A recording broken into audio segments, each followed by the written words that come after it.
Hi, my name is Shane. Thanks for hanging out today. I have up for comparison two of Ludwig's best-known snare drums, the Supraphonic and the Acrolite. It's common knowledge that these two drums share the same shell that is made of what Ludwig calls the lead alloy. And while that's not common knowledge exactly what it is, almost everyone agrees that it is mostly aluminum with a little bit of zinc in there. I'm not a Ludwig historian, so I'm sure you can find this information online, but I believe they started the Supraphonic production in the 50s, and at that time it was a chrome over brass drum. And at some point in the 60s, they changed to the chrome over aluminum. And around that time, they were looking for a student model drum, so they started making the Acrolite, but they used the same aluminum shell. The difference is the Supraphonic was chromed, and the Acrolite was not. Most of these are brushed, and some of them have this rough kind of orange peel texture like mine does. The other difference is there are 10 lugs on the Supraphonic, and they're the Ludwig Imperial lugs, 8 lugs on the Acrolite.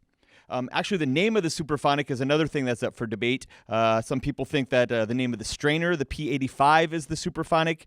Some think it's the drum that is named the Supraphonic. The model number, however, I believe is LM400 on the Supra. And that's what I'll call it for the rest of the video, the Supra and the Acro. So with all of that said, if these drums have the same shell, you would think they would sound, very nearly identical. So that's what I'm going to test today. This one, the Supra, is actually from September of 1968. It's got the Keystone badge. And while you can find, Keystone badge Acrolites still, they're actually pretty expensive. The normal Acros go for $125 to $175.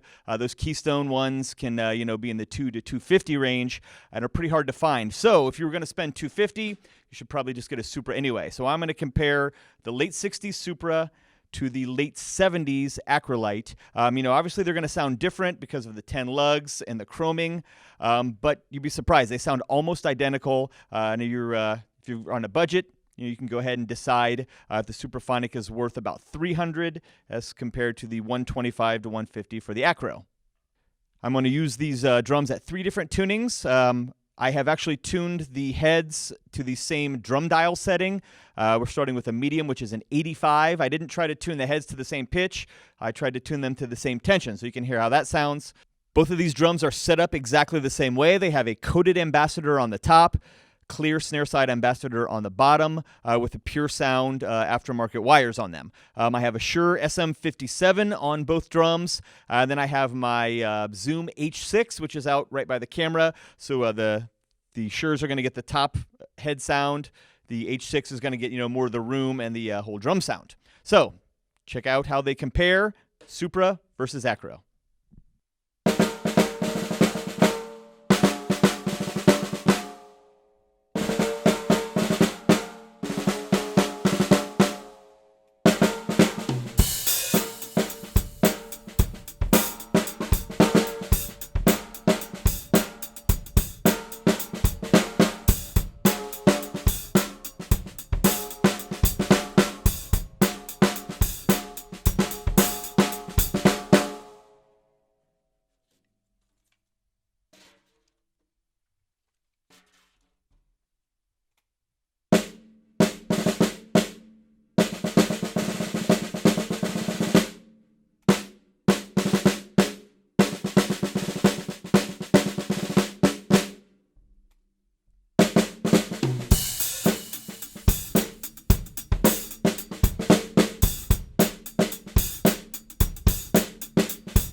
So there you heard both of these drums, the late 60s Supraphonic, the late 70s Acrolite. I think they sound very, very similar. If you do not have a metal drum already and you're on a budget, go for the Acrolite. I mean, only you and maybe a handful of other drummer friends are going to be able to tell.